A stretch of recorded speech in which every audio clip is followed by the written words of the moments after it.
Welcome to Preparing Student Learners for Construction and Advanced Manufacturing Careers. This is a exciting topic for us to talk about today, and we have some great panelists and hopefully some valuable information to share with you. So we will actually just get started here with our agenda. My name's Kathy Leggett. I am the Business Engagement Liaison at Iowa Workforce Development, and just going to kind of share some information and then help us through this, this webinar today.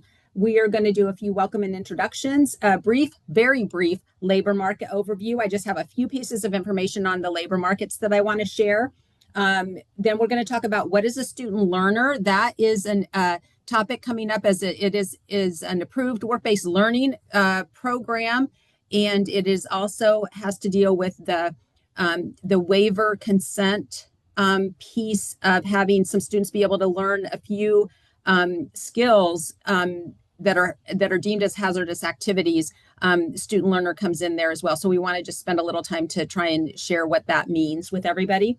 And then we have Jennifer Stanwyck with us from Thompson Solutions in Sioux City. Jennifer, Thompson does a great summer heavy metal camp, so she's going to share about that, because that's one way to start getting that introduction of students into those fields. Then we're also going to hear about the work that's been done thus far by the Marshalltown Area Chamber of Commerce and the Marshalltown High School District to set up and pilot an internship in advanced manufacturing this summer.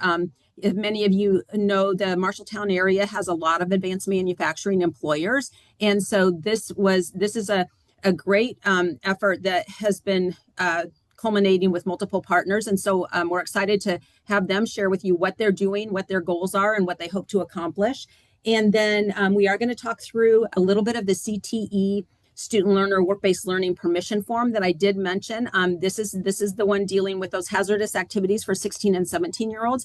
We know just from conversations that there are definitely concerns and questions, and it's kind of been a pretty big gray area with construction, both residential and commercial, and advanced manufacturing, in working to build opportunities and experiences for students, especially when they're 16 and 17 years old. Now, we obviously can't give legal advice, but this is a tool that might be able to help increase some of those work-based learning opportunities for folks. So we do want to go spend a little time going through that, and then we'll do some questions and closings.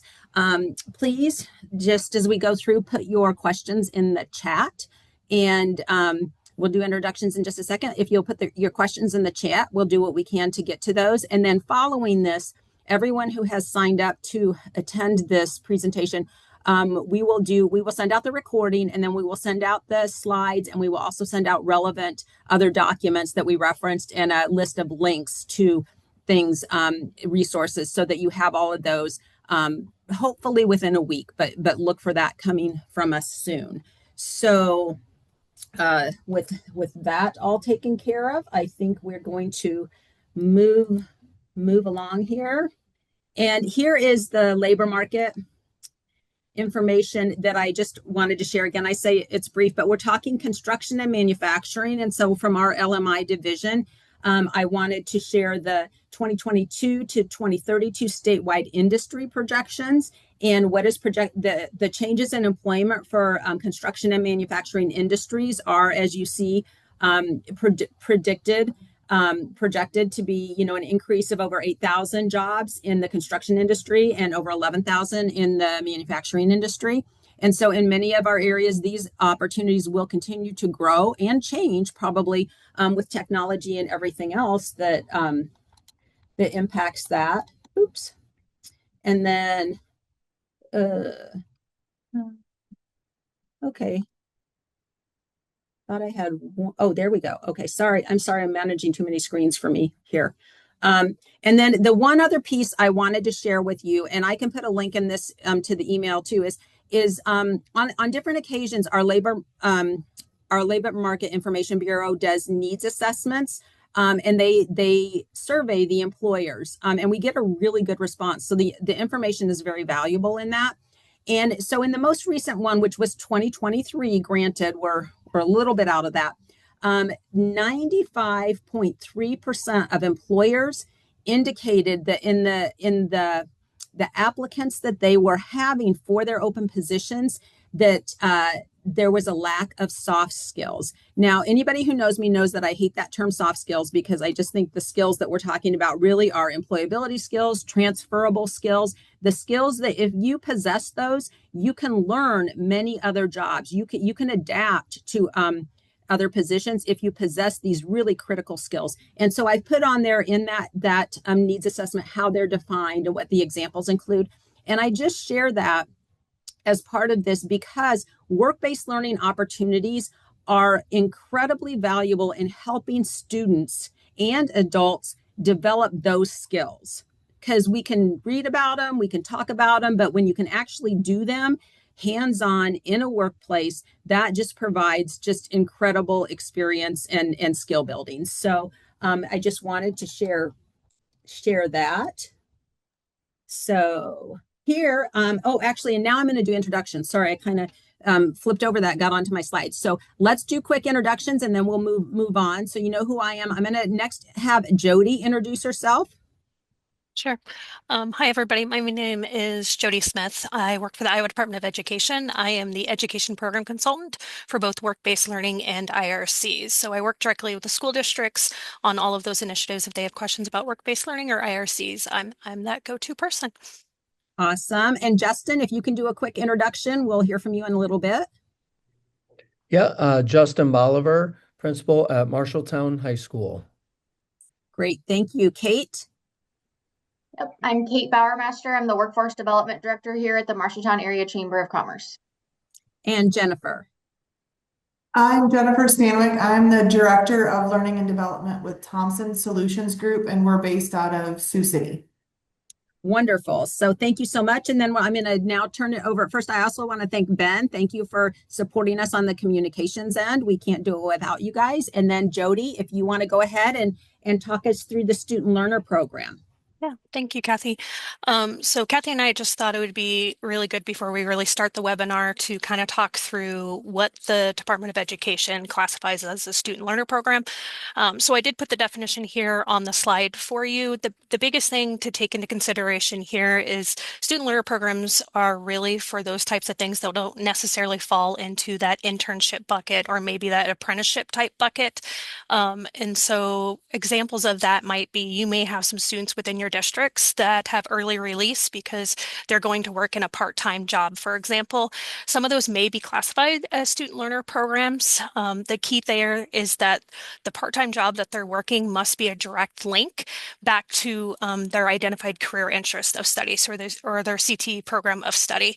I did put a couple examples on here for you. So that first is the computer maintenance technician. Obviously, that doesn't fall under the area that we're talking about today in construction. But that example, I think it's a pretty easy example to follow. So we may have a student that is working a part-time position at a local like Best Buy or something to that effect. Maybe they're working as part of the Geek Squad, but they are interested in going on and having a career in information solutions or working with computers. If the district becomes aware of this, they should and could report this as a student learner program for that student. There's a couple ways that they can do that. They can create a course and enroll that student in that course. And if they were to do that, this chart here on the left-hand side, it kind of explains how you would code that. So the first two digits of that SCED code would be the 10, which would correspond to information technology. And then the 998 would indicate that it's a work-based learning opportunity if you utilize the SCED code. Otherwise, if you did an embedded indicator code of a 13 at that course level for that student, it would notify the department that it's a student learner program.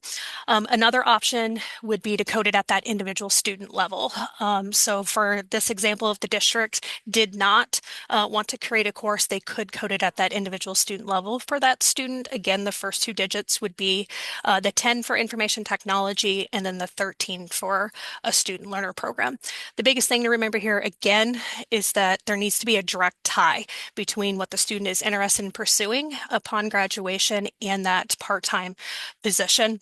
And then I also included the process or quality technician because it kind of directly ties back to what Kathy will be talking about later with that youth waiver for the hazardous employment. So an example there is the DMAC program. They have a collaboration with AccuMold that allows students to do some things that they typically would not be able to do because of age requirements, and that youth waiver allows them to do that. Happy to answer any additional questions that folks have about student learner programs. Feel free to put it in the chat. Otherwise, you can reach out to me as well. But I'll turn it back over to Kathy. Great. Thank you very much, Jody. And from here, let's go ahead and have Jennifer. I'm going to stop sharing and I'm going to invite Jennifer to tell us about the heavy metal camp. And I do want to let folks know, in what I send out, we'll have links to the website. And then also with Jennifer, we have links to a podcast that we did where she talked about it as well, so you can get more information. But go ahead, Jennifer. Thank you for being with us. Kathy, and thanks for the opportunity to kind of speak to everybody about our program. So we are a partner with Heavy Metal Summer Experience, which is a nonprofit organization that started about 4 years ago. It actually started on the West Coast with an individual that really worked in the sheet metal and heavy metal welding industry. And she really felt that there was a need to expand that industry and try to get more diverse representation into that group and also see opportunities for students. So she created a summer camp that was piloted. We were one of the first 7 organizations to jump on board with that. This will be our 4th summer hosting that camp. There are now 70 of them across the country. And so, of course, we host the one in Sioux City. In Iowa, there's actually another camp going to be coming, I believe, in the Cedar Rapids area this summer as well. So excited to see a couple more businesses that are doing that. But the Heavy Metal Summer Experiences, for us, our model is a 6-week program. We start the end of May, and it goes for 2 weeks in May and 4 weeks in June. It meets twice a week for 2 hours, and really it gives individuals the opportunity to explore the trades. They get to learn welding, they get to learn the sheet metal trade, the HVAC trade. We do a little bit of electrical, a little bit of architectural sheet metal, heavy metal, and all of that is project-based. So they get to work with our fabricators in our shop. We do it when our shops are closed. So we have a wonderful group of employees that are willing to stay and work with that group of people during those weeks. And they get the opportunity to do projects that they get to take home with them at the end. The really fantastic part of that program is we're partners with Milwaukee. Our partner is with Milwaukee. There is also shops that are partners with DeWalt. And so all of our campers receive a free set of hand tools and a free set of steel-toed boots upon completion of that camp. And so great opportunity to see what it looks like, what the trade is, have hands-on experience. And then we do at the end of the summer, if it's somebody that's looking to be graduating or has recently graduated, we do allow seniors into this program that have recently graduated. We do make potential job offers for people that are interested, or we tie them up with additional internships or other career opportunities moving forward. Jennifer, can you mention a little bit about how you get the interested participants? Sure. So there is an application process. So we usually send our application process. This year, the application process will go live on March 2nd. And so our talent acquisition specialist that we have in our office puts together some flyers that we do get from the organization. We have some of our own as well. And we reach out to all of our school contacts. So all of the schools that we recruit from, and those that we do several other programs that we have in the schools, we reach out to all of those counselors, to shop teachers, to really anybody that we've had any contact with. We put it on our Facebook page, we put it on our Instagram page, and it is also on our website, so people can see those, and then it links them to our online application for the program. Once they apply, those applications come to me, and then I go through those. We do a sit-down interview with them because we want this to be similar to a job type of experience. The camp is free for all participants to attend, but we do ask that they fill out an application. We do ask that they do a short little interview process. And then we do make selection for that and notification. Perfect. And then also, are the projects that you have them do in your project-based learning, how do you figure those out? Are they supported through your partnership, or how do you determine and design those? So the partnership we had has a playbook. They provide the playbook to us with several projects options. We also will come up with some of them on our own. And so like the projects we've done in the past has been a metal fabricated lamp with expanded metal as the shade, where then they've been able to do the electrical piece of it. We do allow them at the end of the camp to do their own project. So if there's something that they want to build, they've built fire pits. We've had some build some parts and pieces for like a motorcycle or for a trailer that they were working on. We have a toolbox. One of the first projects they get to do is learn how to design a toolbox in the technology. So we also do a little bit of building information modeling and AutoCAD work. They get to learn how to build it and design it in the software, and then they will then build the toolbox. We do grilling tools, stainless steel grilling tools. Usually we're kind of participating over Father's Day, so that's always a project that the kids like to do for that. We have some bookshelves that they make. So we have a group of projects that come to us through our book. And then my field people, the people that are the experts in doing it, that is not my job. I'm the planner and organizer. Those that are my tradesmen and women, they pick the projects that they want the kids to work on. Awesome.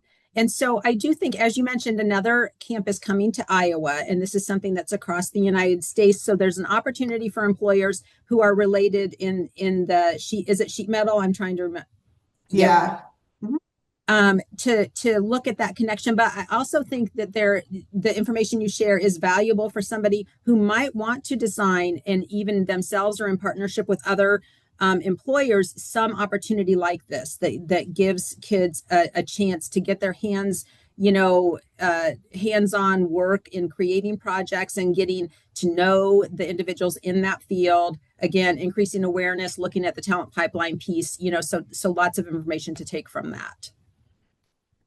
Absolutely. I mean, this is just one of several projects that we have that we work on to bring youth in, understanding, there's a huge pipeline need on the construction side, especially with apprenticeship taking, 3, 4, 5 years, depending on the trade. It's not a quick fix. And so we have to be able to figure out a way to get them in, get them interested, and get them into those programs.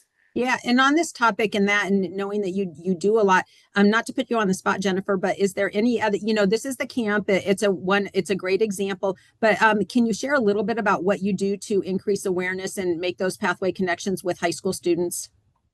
Sure. So coming up next Monday, we have our Trades Day Camp. We advertise that out to all of the local schools. It's a 3-hour program. They come in. They have to sign up in advance. Spots are limited. We do still have spots available, but they come in, they will get an orientation to apprenticeship. What does the apprenticeship model look like?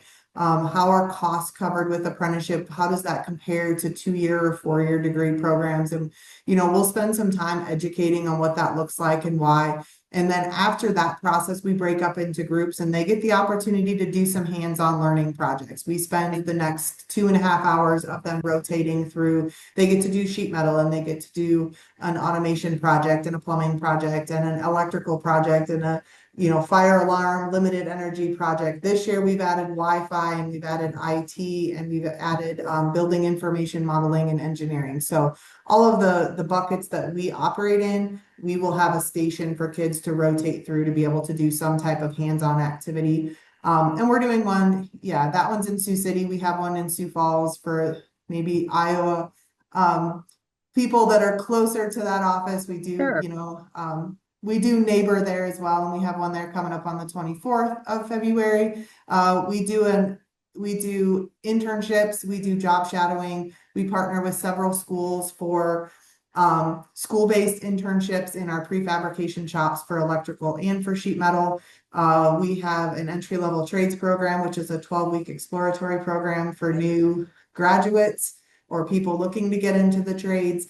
So yeah, we have several programs that we've gotten off the ground and running. Yes, exactly. And and again, it's also, you do have a great internship program and I think that that's an 18 and older, but it takes them through, if I'm correct, Jennifer, because we work with you on that, takes them through all of the different aspects. And then if they're successful and do well, they have an opportunity to go into one of the apprenticeship programs that you guys host. Yeah, that entry level trades internship program, that's a 12-week rotation.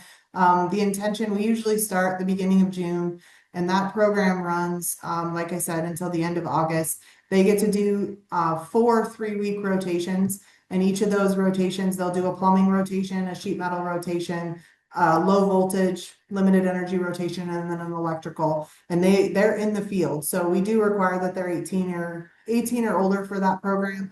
But they are in the field, they're spending their time learning hands-on, and then we do kind of a match day at the end. When you talk about, the quote unquote soft skills, what we're looking for that program is, can they come to work on time? Do they have good work habits? Do they ask good questions? It's not the person that comes in knowing how to weld or knowing how to, run cable or any of that, but it's the person that can be here when they need to be here, are reliable, and they ask good questions and they work hard.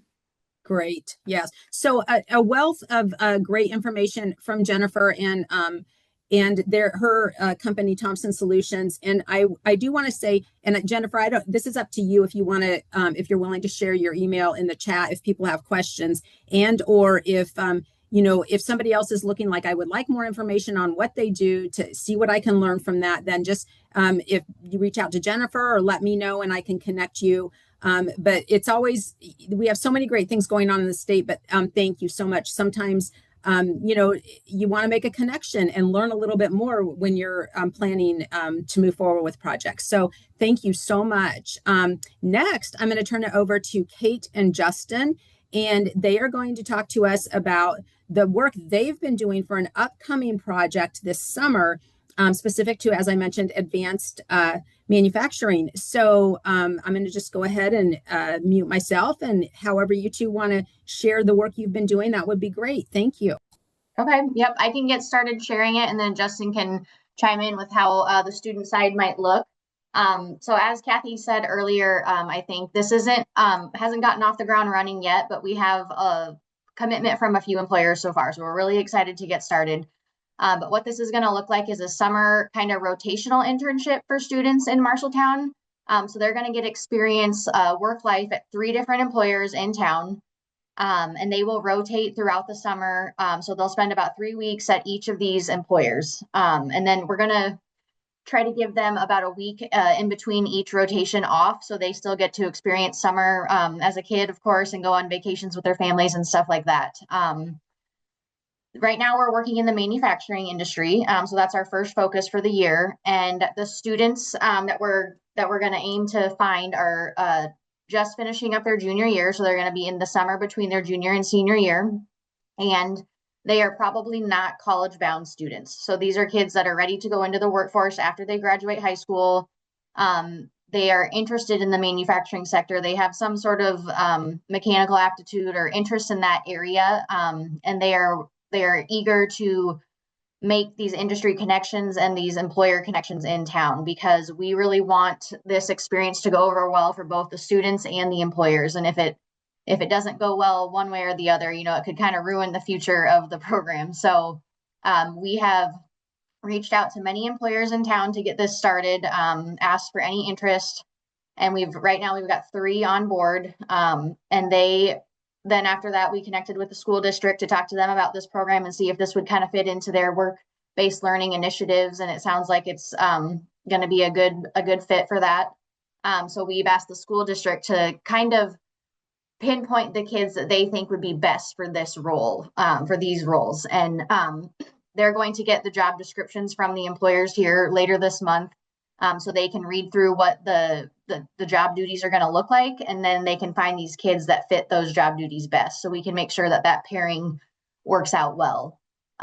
These students are going to be paid $15 an hour. That's the plan right now. And we have asked the employers to help sponsor this program at a set rate. we wanted to take as much of the burden off the employers here at the chamber as we could. So we initially thought that we would be the employer in this instance, and we would hire the students. They would go work for the employer for a few weeks, kind of learn the ropes at this job, get a week off, go to the next one, same thing. But through the insurance side of things, found out that we're probably not best fit to be the employer, and we're going to go through a temp agency to handle all of that.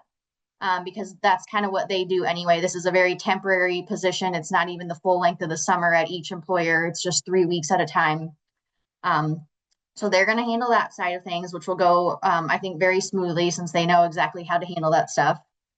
Like I said, we've got 3 cohorts throughout the summer. So each student will get to rotate to 3 different employers. And then in the beginning, when we were hoping to have more than 3, we were going to plan to get all these kids going through job shadows or tours of the companies that they didn't get to work at. But I think at this point, we're going to be able to get each student in at each location. And so far, the 2 of the 3 employers that have actually gotten back to me with a number, it said that they were going to take 3 students at a time. So we have asked them to pay for each student slot. So they will pay for 3 student slots in June, and then that will cover the next 3 students they get in July and the next 3 students they get in August as well. A few other little pieces about it. We're going to have the students send or fill out resumes and send in applications for these jobs, kind of like Jennifer had said, with just getting that whole experience and having to sit through an interview and give them that real world experience. And then they will get hired on.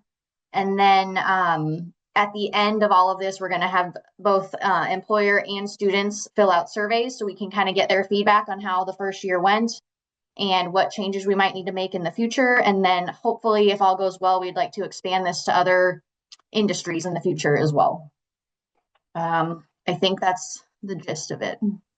Great. And can I, Kate, I just want to, before we move on to Justin, I just, I think this is such a great partnership, bringing employers, the school district, and the chamber together, and the role that you guys have decided to play. So can you just talk a little bit about why you decided to put some of your time and resources to this pilot project, and hopefully more in the future?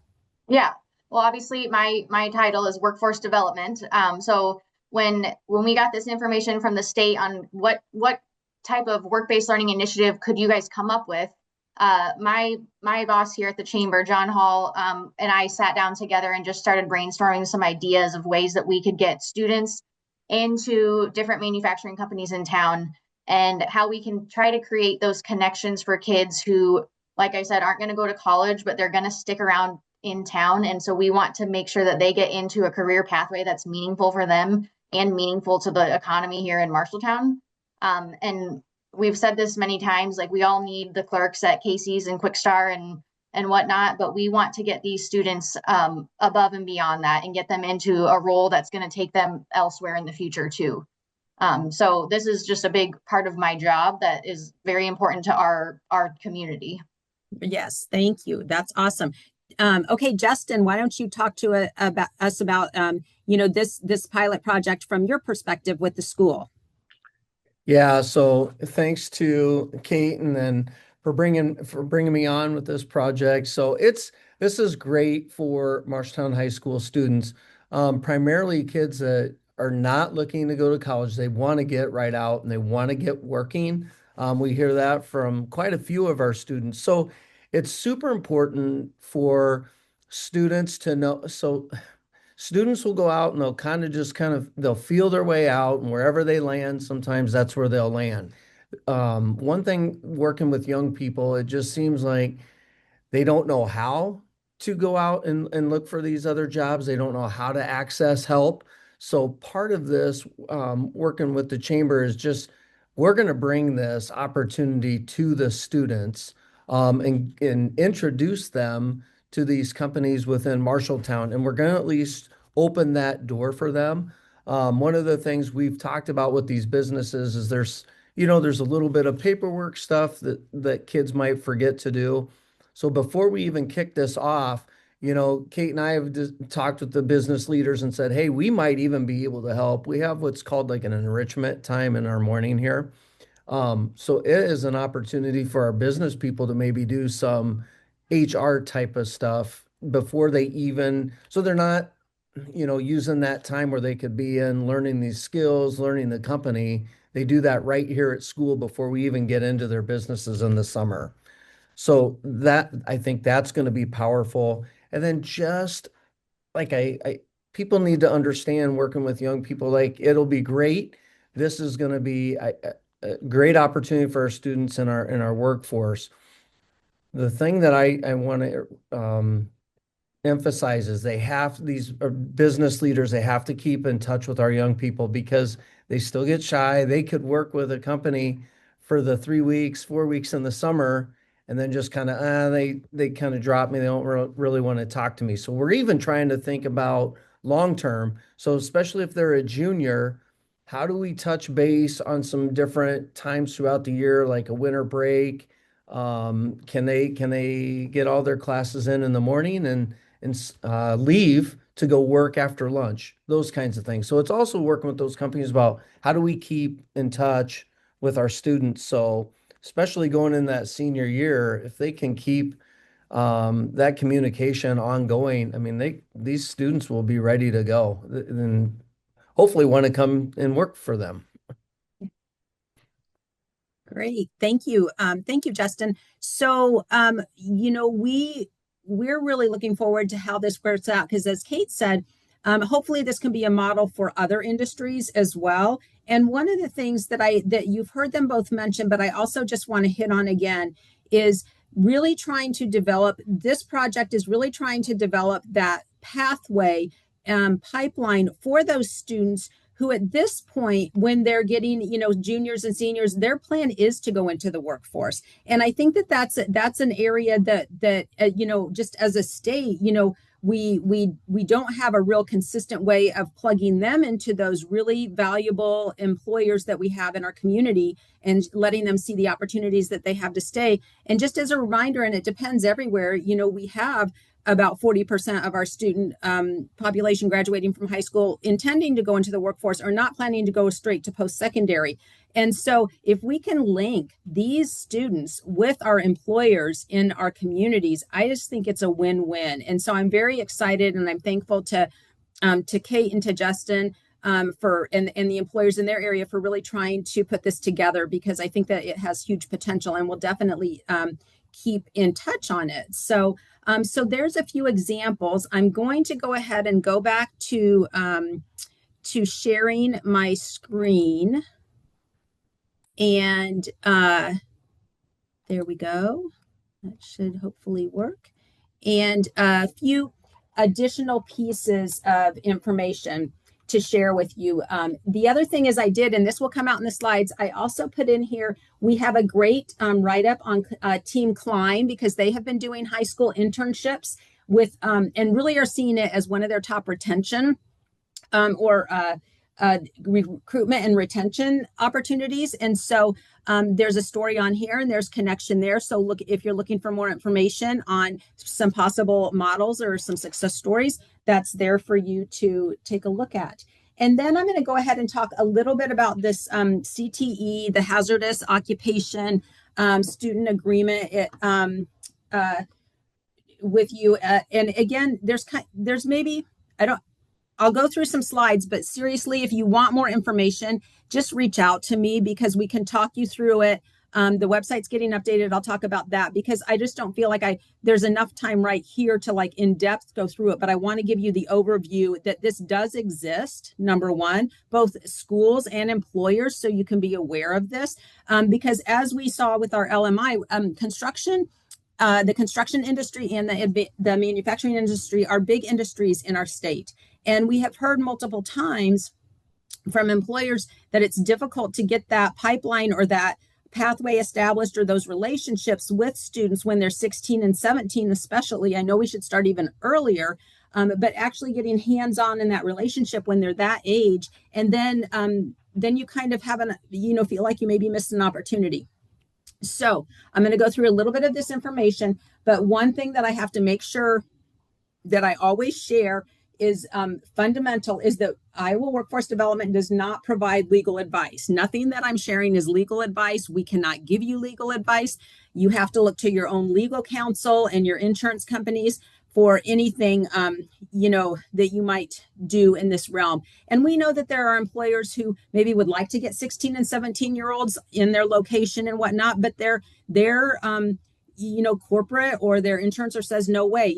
That's the way it is. So but we do want to just make this information available and let you know that it does exist. So let me get back over here. Okay, so short summary, since in 2023 a bill was passed that made a youth waiver opportunity in Iowa for some hazardous activities.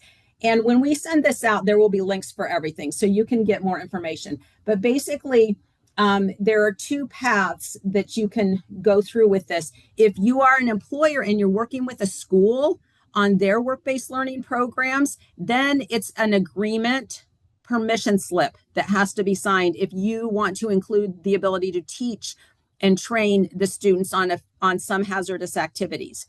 If you're an employer working completely without a school, just doing something on your own, there's an application process. So two processes. And what I'm going to talk about today is the school partnership. We really encourage the school partnership because it's a great fit, and giving a great opportunity to the students. And so we have processes for either. Those will be on our website, but I'm talking specifically about the school partnership.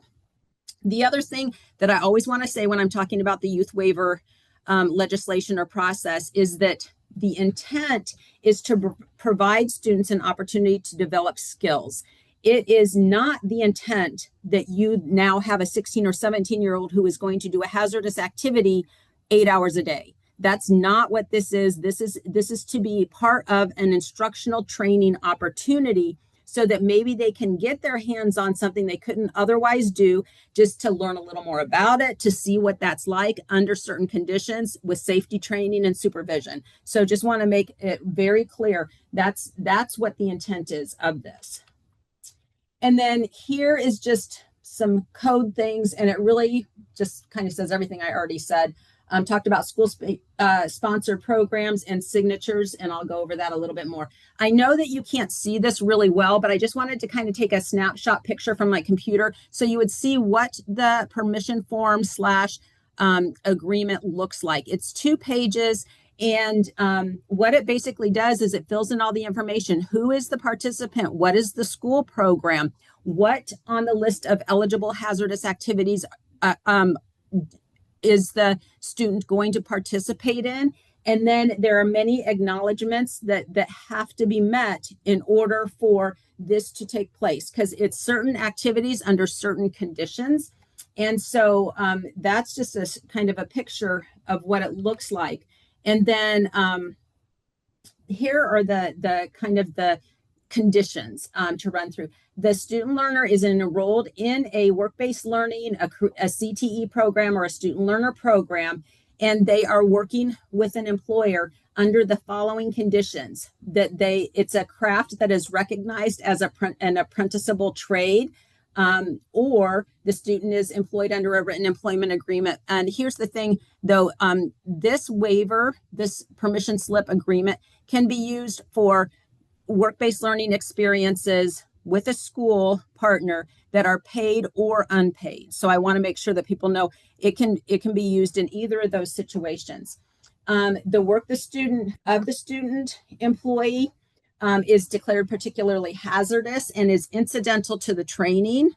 So it's not taking place all the time. It's intermittent and for short periods of time. And I do have a definite intermittent is typically going to be less than an hour or 20% of the shifts that they're working. So again, it's not a long period of time. But sometimes you have students who are really interested in this field, and you might want them to get some hands-on of what this feels like, see what this is like. And so again, part of a training opportunity. The adequate on-the-job training and safety instructions are in place. That the school or employer has provided a copy of all training materials that the minor got to their parent or legal guardian. and that terms and conditions will not interfere with the minor's health or well-being. So these are all things that have to be signed off on that sheet, that agreement permission form that I showed you. So it's all listed out there. And then you indicate which eligible hazardous activities the student may be performing. And then there's the definitions, and this will come out with the slides, just so you know, frequency and duration. Like, again, it's very limited. And then here is just, and again, this will come out to you, but these are the activities, the hazardous activities that are actually eligible to be waived under that youth waiver, the bill that passed. So there are definitely some hazardous activities that are not eligible to be waived. And so these are the ones out of that list that students could participate under those certain conditions.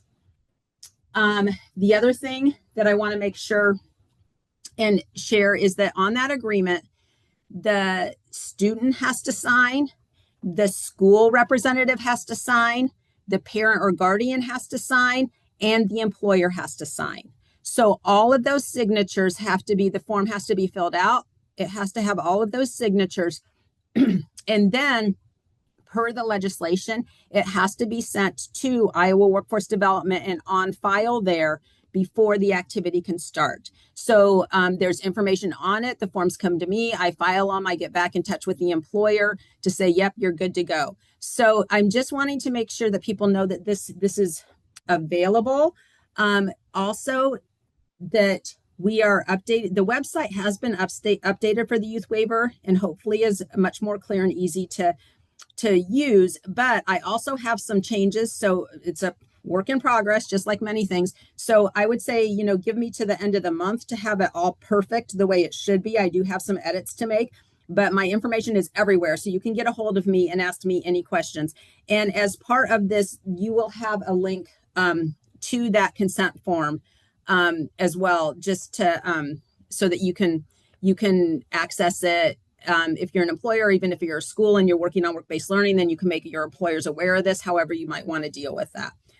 It's really, I really think it's not the biggest part of these experiences, because we do have a lot of manufacturers and construction industries who are doing work-based learning experiences and not doing those hazardous activities, because there are projects that can be done. There are a lot of other things that can be done on those sites with 16 and 17-year-olds that do not deal with the hazardous activities. And so I just want to encourage you to have those conversations too, is what can we do without even having to worry about this? So, and we're here to help. We can help, with what type of projects can be done for 16 and 17-year-olds, and give you examples, connect you with great resources of people who are doing it. So if you're even just considering, don't shut the door before you investigate. I just want to encourage people to, to reach out and see what's possible if that's something that you're interested in. Some of the resources that are on here that you'll get are just a basic document on legal considerations for employees, which answers some frequently asked questions on the insurance and liability pieces. The agreement I just talked about. There will be also a link to four steps to internships for employers. Now, this is specifically designed for employers to make it easy as possible for them to think through doing, creating an internship for work-based learning. Also to the waiver website. And then Jody has a lot of resources for schools. So I know I'm speaking to employers, but Jody has a lot of resources for schools online, for internship, for job shadow, for other, I didn't put them all on here, but we can include them in the email. So I want to make sure that if you're at the schools, you have those resources, and then the work-based learning coding resource. So lots of, okay. And then this, I just wanted to give you a quick look at what the for employers, the 4 steps for employers for internship, because this is a tool, and it's 4 steps, as I said, but there are links on it, and then there are templates. So if you are an employer and you're like, I want to do this, but I don't know how, I don't know where to start, this is a great resource for you. Again, click here for help to identify work tasks and activities, which will include an AI prompt. Those have been really helpful. I got those from employers who do this. So they have some prompts in there that you can use to help develop your internship activities. templates. And so those are all included. And then tips for mentoring and legal considerations again. And then just for how you can recruit. And then it has some additional information. So I just wanted to give you a quick look at what that might look like. And then additionally, you will receive this link. If you're just interested in youth employment in Iowa, Dial, the Department of Inspections, Appeals, and Licensings, has a guide on that. And it covers, just anything you might need to know for 14-year-olds, 15-year-olds, 16, 17, those type of things. So we will include that link. And the other thing is I have that email on there because Dial, if you have a job description and you're wondering, for a 16 or 17-year-old and you're like, is everything on here okay? You can send it to them and they'll provide you feedback. These are all good. This one you don't want to do until they turn 18 or something. So they are a resource that can be used as well. So then I just have also my information and Jody's information. And so that is it. So any questions? Do we have any questions or comments by anybody? Jody's like, no. Okay, then we're going to call this a wrap. And I just want to thank you for listening to this. And again, reach out, contact us if you have any questions, or we can help connect you with any of these resources. And thanks for all the work you do, and have a great day. All right. Thanks to our presenters too.